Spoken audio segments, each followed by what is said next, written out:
Praise the Lord, ஹல்லேலூயா. கிறிஸ்துவுக்குள் பிரியமானவர்களே, இந்த அருமையான நாளிலும் தேவ சமூகத்துக்கு வந்தவங்களை ஒவ்வொருவரையும் இயேசுவின் நாமத்தினாலே அன்பின் வாழ்த்துக்கள்.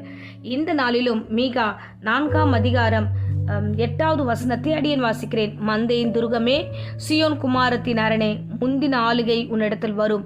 அருமையான வார்த்தை இந்த நாட்களில் கர்த்தர் நம்மோடு பேசுகிறார். பாருங்க, இது இஸ்ரவேல் ஜனங்களை குறித்து சொல்லப்பட்ட ஒரு தீர்க்க தரிசன வார்த்தை. இது இஸ்ரவேல் ஜனங்கள் பாவத்தில் விழுந்து கிடக்கும் பொழுது, அவர்கள் விபச்சாரத்திலும் பாவத்திலும் அக்கிரமத்திலையும் தேவனை விட்டு விலகி அவர்கள் விக்கிரகங்களை தேடும் போது அவர்கள் கடந்து போகும் பொழுது அவர்கள் அடிமையாக்கப்படுகிறார்கள். அந்த அடிமைத்தனத்திலிருந்து தேவன் அவர்களை கொண்டு வருவதற்காக தேவன் அவர்களுக்கு கொடுக்கப்பட்ட வாக்குத்தத்தம் தான் இது.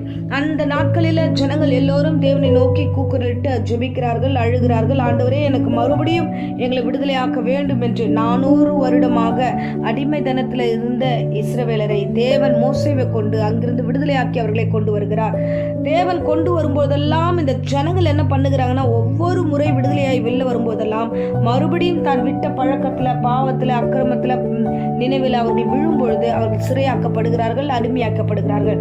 இந்த நிகழ்வுகள் இருந்தா கர்த்தர் இன்றைக்கு நம்ம இடத்துல பேசுகிறார். நீ எந்த இடத்துல திரும்பி விழுந்து போனாயோ, எங்கே நீங்கள் கடந்து போனீர்களோ, எந்த இடத்துல நீங்க தேவனை மறந்து நீங்க பாவத்துல ஈடுபட்டீர்களோ, அந்த இடத்துல கர்த்தர் நின்று கொண்டு சொல்லுகிறார், நீ மறுபடியும் நீ இழந்த இடத்தை நீ பெற்றுக்கொள்வ, நீ மறுபடியும் ஆசீர்வாதமான இடத்துக்கு வருவ, நீ மறுபடியும் பரிசுத்த ஸ்தலத்துக்கு வருவ, நீ மறுபடியும் இழந்த ஊழியத்தை பெற்றுக்கொள்வ. சோ கர்த்தர் எங்கே விழுந்தாயோ அங்கே நின்று கொண்டே தான் இருக்கிறார். அவர் கடந்து போகவே இல்லை. நம்ம நினைக்கிறோம் கர்த்தர் நம்மளை விட்டுட்டு கடந்து போயிட்டாரு, அவர் நம்மளை கவனிக்க மாட்டாரு, இனிமே நமக்கு அவர் எதையும் செய்ய மாட்டார் நம்ம நினைக்கிறோம். இல்ல, அவர் நம்மளை விட்டுட்டு போகிறவர் அல்ல. அவர் ஜீவனுள்ள தேவன், உன் மீது மனதுருக்கம் உள்ள தேவன், உங்களுக்காக அவர் காத்திருக்கிறவர். அவர் அங்கேதான் நின்றுட்டு இருக்கார். அவர் நின்று உங்களை பார்த்து கொண்டிருக்கிறார். நீங்கள் மனம் திரும்பும் பொழுது நீங்கள் பரலோக ராஜ்யத்தை பெற்றுக்கொள்கிறீர்கள். நீங்கள் மனம் திரும்பும் பொழுது மகிமையான ஆசீர்வாதத்தை பெற்றுக்கொள்வீர்கள். இஸ்ரவேல் ஜனங்கள் மனம் திரும்பும் போதுதான் அவர்களுக்கு கானான் என்ற ஒரு அற்புதமான ஒரு தேசத்தை கர்த்தர் தருவேன் என்று கட்டளையிட்டு அவர்களை கொண்டு வந்தார். அப்போ மனம் திரும்புதல் அவசியம். ஒரு ராஜ மகிமையை காண வேண்டுமா, நீங்கள் விட்டதை பெற்றுக்கொள்ள வேண்டுமா, விட்ட ஆசீர்வாதங்கள், விட்ட வாழ்க்கை, விட்ட காரியங்கள், விட்ட நன்மைகள், விட்ட வேலைகள், ஊழியங்கள் எல்லாவற்றும் திரும்ப பெற வேண்டும் என்றால் ஒன்னே ஒண்ணுதான். நாம் அனலைஸ் பண்ண ஆரம்பிக்கிறோம், நாம யோசிக்க ஆரம்பிக்கிறோம், எங்க நம்ம கடவுளை விட்டுட்டு பின்னாடி போயிட்டோம், எந்த இடத்துல நம்ம கடவுளை மறுதளிச்சோம், எந்த இடத்துல நம்ம தேவனுக்கு விரோதமா நின்றுட்டு இருக்கோம், எந்த இடத்துல நம்ம காணிக்கைகளையும் தசம பாகங்களையும் நம்ம கொடுக்காம இருக்கிறோம், எந்த இடத்துல நம்ம என்ன பண்றோம்ன்றத கொஞ்சம் அனலைஸ் பண்ணோம்னா கண்டிப்பா நமக்கு ஒரு அடிமதனத்திலிருந்து விடுதலை வரும். கண்டிப்பா ஆண்டவர் உங்களுக்கு இந்த நாட்கள்ல பேசுகிறார், நான் விடுதலை ஆக்குவேன், உன்னை மறுபடியும் கொண்டு வருவேன், என் மந்தையின் துருகமே, என் மந்தையில இருந்து நீ கடந்து போனாயே சோ என்று ஆண்டவர் வருத்தத்தோடு இந்த வேளையில தீர்க்கதரிசி மூலமாய் பேசிக் கொண்டிருக்கிறார். ஹல்லேலூயா. சோ கர்த்தர் உங்களோடு இருக்கிறார். கர்த்தர் உங்களை நடத்த அவர் வல்லமுள்ள தேவனாய் இருக்கிறார். ஆமென். புதிய ஏற்பாட்டிலையும் நம்ம பார்க்கிறோம் இல்லையா, கெட்ட குமாரன் கடந்து போகும்போதும் தேவன் வழி மீது வைத்து காத்து கொண்டிருக்கிறார். எப்பொழுது அந்த பிள்ளை நம்ம இடத்துல திரும்பி வருவான் என்று அவன் காத்திருக்கும் போது அந்த தகப்பன் அந்த பிள்ளை திரும்பி வரும்போது உணர்வடைந்து அவன் திரும்பி வருகிறான். நம்ம வாசிக்கிறோம், அவன் பன்றிகளுக்கு மத்தியில போகும்போது அங்க இருக்கிற சாப்பாடு நமக்கு கிடைக்குமான்னு ஏங்கி அவன் இருந்த பொழுது அந்த இடத்துல அவன் யோசிக்கிறான், என் தகப்பனிடத்துல திரும்பி போகிறேன். தகப்பனை விட்டு போகும்போது மகிழ்ச்சி இருந்தது, சந்தோஷம் இருந்தது, பணம் இருந்தது, எல்லாம் இருந்தது. தகப்பனை விட்டு போகும்போது எதையுமே யோசிக்கல, தன்னுடைய சுயநலமாக யோசிச்சு அவன் வெளியில கடந்து போனான்.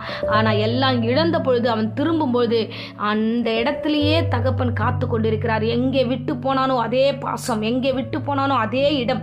சோ தேவனாகிய கர்த்தரும் அதே மாதிரி தான். இந்த தகப்பன் காத்திருந்து அவனை கட்டி அணைத்து அவனுக்கு மோதிரங்களை கொடுத்து அவனை ஆசீர்வதித்து அவன் தன்னொண்டையில சேர்த்து கொண்டு மகிமையில மறுபடியும் தன் பிள்ளை என்ற ஸ்தானத்தை கொடுத்தது, திரும்ப கொடுத்தது எவ்வளவு நிஜமோ அதே மாதிரி தான் இன்றைக்கு இந்த பிரசங்கத்தை கேட்கிறவர்களே, நீங்கள் திரும்பும் பொழுது எந்த இடத்துல நின்று விழுந்தீர்களோ அந்த இடத்துல இருந்து திரும்பும் போது தேவன் உங்கள் பட்சத்துல இருந்து மறுபடியும் உங்க கையில ஆளுகையில கொடுப்பார், மறுபடியும் உங்களுக்கு வேலைகளை கொடுப்பார், மறுபடியும் உங்களுக்கு ஆசீர்வாதத்தை கொடுப்பார், மறுபடியும் உங்க வீட்டை கொடுப்பார். கர்த்தர் உங்களுக்கு கொடுத்து ஆசீர்வதிக்கிற தெய்வமாய் இருக்கிறார். ஆமென். கர்த்தர் நிச்சயமாய் செய்வார். முந்தின ஆளுகை உன்னிடத்தில் வரும். இது ப்ராஃபஸி, இது ஒரு தீர்க்க தரிசனம். முந்தின நன்மை, முந்தின அபிஷேகம், முந்தின ஆசீர்வாதம், முந்தின காரியங்களை கர்த்தர் திரும்ப உங்க கையில கொடுப்பேன் என்று வாக்கு கொடுக்கிறார். கொடுத்து உங்களை நடத்துவார். ஆமென். இப்போதும் அடியேன் உங்களுக்காக ஜெபிக்கிறேன். இருந்த இடங்கள்ல கண்களை மூடி ஜெபிப்போம். அன்பு தெய்வமே, தருமையான தருணத்துல பிள்ளைகளுக்காக நீர் பேசினீர். இஸ்ரவேல் ஜனங்கள் நன்மையை அறிந்து ஆசீர்வாதத்தை பெற்றுக்கொண்டு ஆண்டவரே உம்மை மறுதலித்து கடந்து போனது போல ஆண்டவரே சுயநலமாய் வாழ்ந்தது பொழுது ஆண்டவரே அவர்கள் அடிமையாக்கப்பட்டார்கள் என்று பேசினீர்.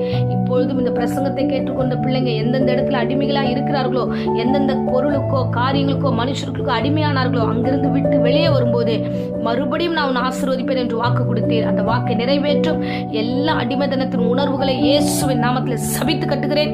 என் தகப்பனை நோக்கி பார்க்கிற முகங்கள் பிரகாசம் அடைந்தது என்று வேதம் சொல்கிறது. இந்த பிள்ளைகள் உம்மை நோக்கி பார்க்கட்டும், அப்படியே பிரகாசத்தை பெற்றுக்கொள்ளட்டும். இயேசுவின் நாமத்தில் ஜெபிக்கிறோம்.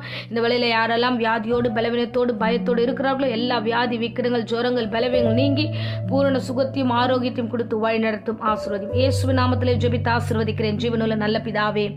ஆமேன். ஆமேன். Praise the Lord. God bless you.